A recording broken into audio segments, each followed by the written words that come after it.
Lintas langsung pagi ini kita teruskan dengan perkembangan berita dari negeri Sarawak. Untuk itu kita terus bersama dengan Damiah Cassandra Manja yang telah bersedia di studio berita RTM Kuching. Silakan.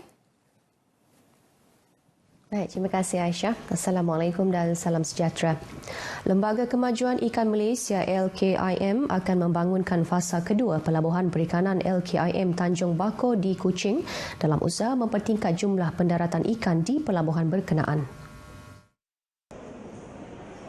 Pengerusi LKIM Muhammad Faiz Fazil memberitahu komponen-komponen yang akan dibangunkan termasuk kilang ais, kilang pemprosesan dan pusat pembaikan kapal bagi menyokong dan memacu pertumbuhan industri perikanan negara dengan lebih pesat. Jelasnya pembangunan komponen-komponen terbabit penting bagi menarik lebih ramai nelayan mendaratkan hasil laut mereka di pelabuhan berkenaan memandangkan jumlah pendaratan ikan masih rendah sejak pelabuhan itu beroperasi sepenuhnya pada Ogos tahun lepas. Dia merupakan satu cabaran bagi KIM untuk mengaktifkan lagi kompleks pelabuhan pendaratan yang moden ini, yang komprehensif komponen-komponennya untuk attract ataupun menarik minat nelayan untuk mendaratkan ikan di sini supaya kompleks ini benar-benar berfungsi sebagaimana yang kita harapkan selama ini.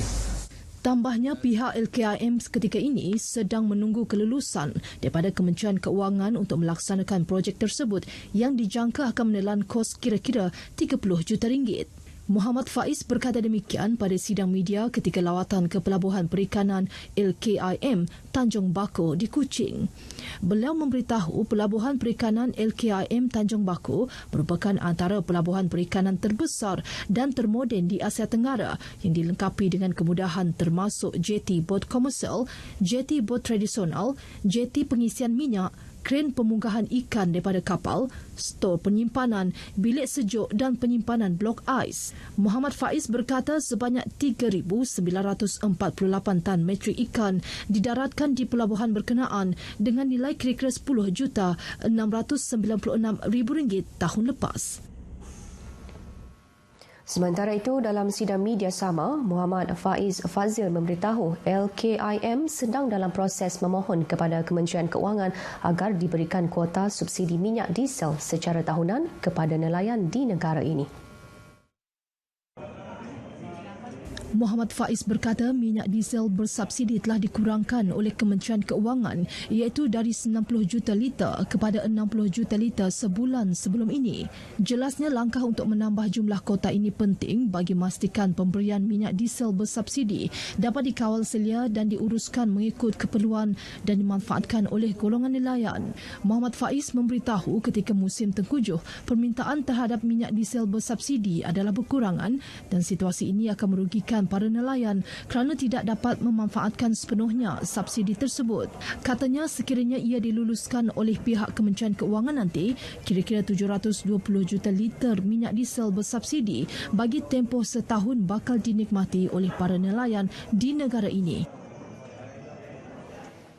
Dasar Keusahawanan Nasional DKN 2030 yang dilancarkan Perdana Menteri Tun Dr. Mahathir Mohamad diyakini mampu membantu lebih ramai masyarakat tempatan terutama dalam sektor industri kecil dan sederhana IKS keluar daripada kepompong pertengahan kepada usahawan berpendapatan tinggi menerusi inisiatif berterusan yang inklusif.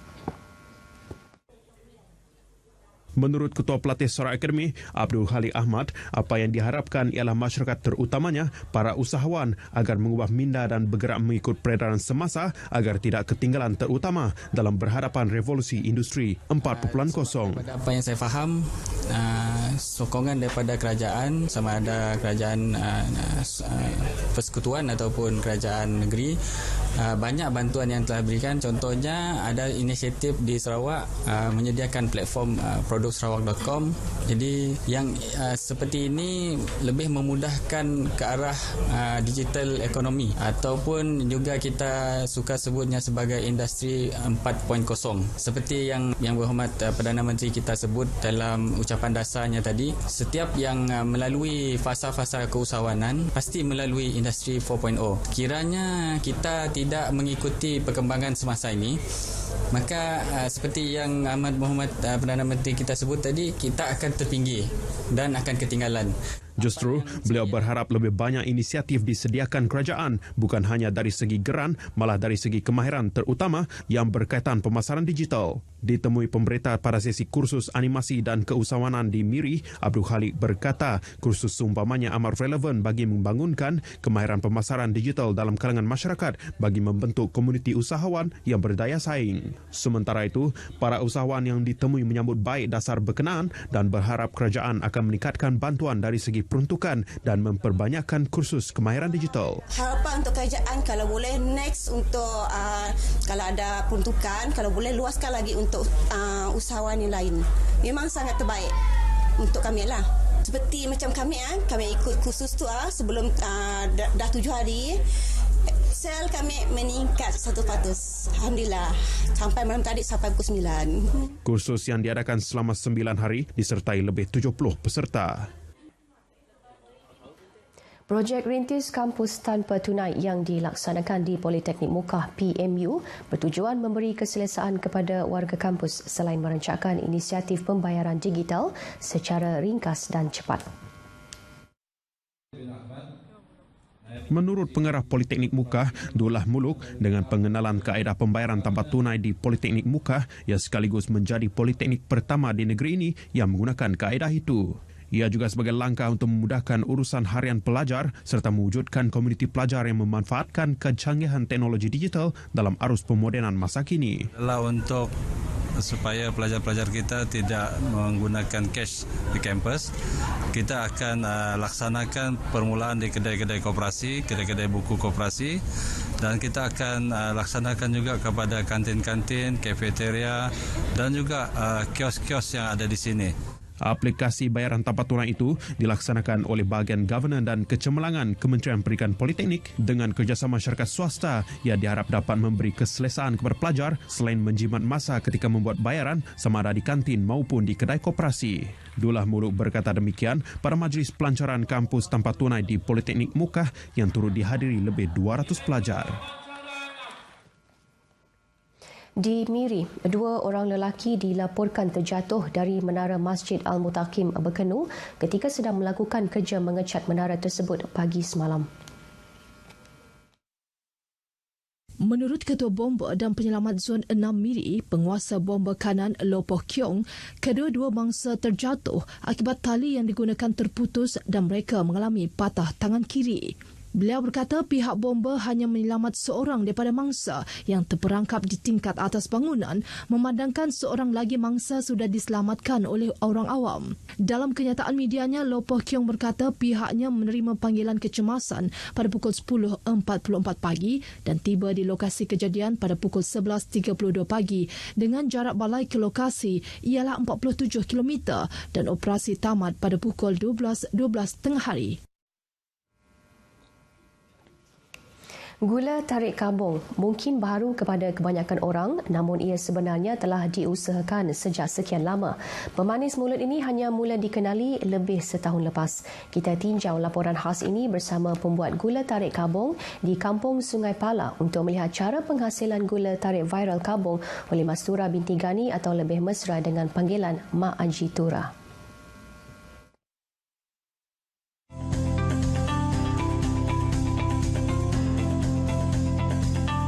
Mula-mula kami mula tu kami diam dengan ibu kami lah. Kami nangganya mula tu kami lalu coba juga lah pakai biar berjajak anak kami berjual mbak amat sekolah untuknya belanja sekolah ada 30 tahun biar kali 30 tahun biar agi kecil-kecil.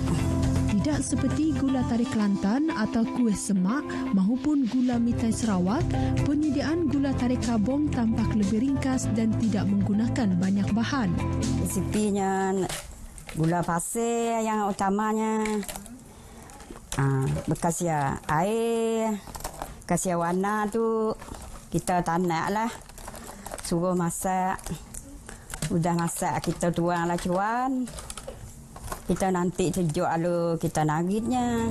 Menurut Mak Haji Tura, pembuatan gula tarik kabong memerlukan kepantasan ketika menarik adunan gula sehingga kembang sebelum ia dipotong menggunakan kacip. Jika tidak pantas menarik gula itu, maka adunan tersebut akan cepat mengeras dan hasilnya pula tidak begitu rangup. Penggunaan sekilo gula pasir dapat menghasilkan sehingga 4 bekas gula tarik. Menurut Mak Haji Tura, dalam sehari, beliau mampu menghasilkan sebanyak 24 bekas kecil gula tarik dengan menggunakan 6 kilo gula. Penyediaan gula tarik kabong hanya dilakukan sendiri oleh Mak Haji Tura, manakala anaknya, Nazirah Dol, akan membantu dari segi jualan dan promosi. Harga pasaran gula tarik kabong berdasarkan saiz bekas, bermula dari harga RM8 untuk bekas kecil, RM15 untuk bekas sederhana dan RM23 untuk bekas besar. Selain dijual di kedai dan gerai-gerai di sekitar Kabong, Mak Haji Tura dan anaknya Nazirah kini sudah mempunyai lebih 20 ejen jualan gula tarik Kabong di seluruh Sarawak. Semuanya hasil promosi melalui media sosial Facebook. Sebelum setahunnya lepas, kami anggap mak kami nagit macam ada potensi nak naik ke atas lah. Jadi kami sebelum tu saya terfikir juga nak ke dalam Facebook. Jadi kami cobalah promosi ke dalam Facebook. Kami coba aja. Jadi memang ada macam pentasi menaik. Jadi kami post ke dalam Facebook. Banyak yang mau coba. Jadi ada juga mau jadi ejen. Jadi dalam setahun tu kira banyak permintaan. Mampu menjana pendapatan bersih bulanan sehingga mencecah RM2,000 sebulan, ia merupakan satu kepuasan bagi Mak Haji Tura dan Nazirah. Manakan tidak berpuas hati kerana penghasilan produk tersebut mudah, tidak menggunakan banyak bahan dan hanya berbekalkan kepakaran serta kepantasan semasa menarik adunan gula tersebut. Baik saudara, paparan berita itu tadi mengakhiri berita dari Sarawak untuk N7 pagi ini, dan untuk berita seterusnya kembali kepada Aisyah di Angkasa Puri. Silakan Aisyah.